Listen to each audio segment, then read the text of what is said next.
একটা কথা স্পষ্ট করে বলি, ইসলাম, আল্লাহ, রসুল, কোরআন, আখিরাত, জান্নাত, জাহান্নাম এগুলোর ব্যাখ্যা দিবেন আলেম ওলামা।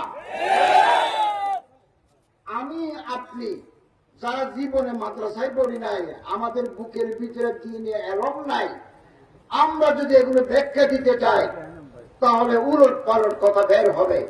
এই উলট পালট কথা বের হলে প্রতিবাদ করা আলেমদের দায়িত্ব। এবং আমাদের যে সিআরপিসি ক্রিমিনাল প্রসিডিউর যেটা আছে, দণ্ডবিধি, এটার অপরাধী হয়ে যাবে।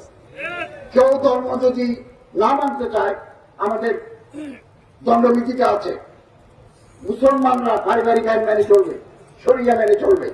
এটা আমাদের পারিবারিক আইন 1961 ইংরেজির ওই বিধানে আছে। কেউ যদি ধর্ম মানতে না চায়, আমি মানবো না মানো, আল্লাহকে তুমি হিসাব দিবে।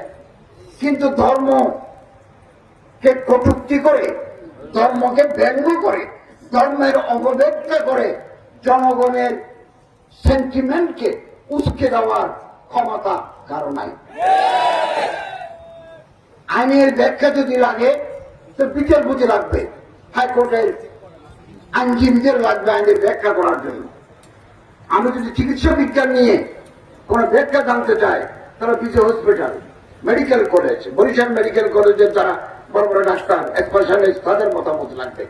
ইসলাম সম্পর্কে যদি কেউ কোন কমেন্টস করতে চায়, সেটা আলেম ওলামাদের মন্তব্যের সাথে ঐক্যমত্য হতে হবে, না হলে সংঘাত অনিবার্য হয়ে পড়ে। আমরা যখন দায়িত্ব নিয়েছি 2024 সালের 8ই আগস্ট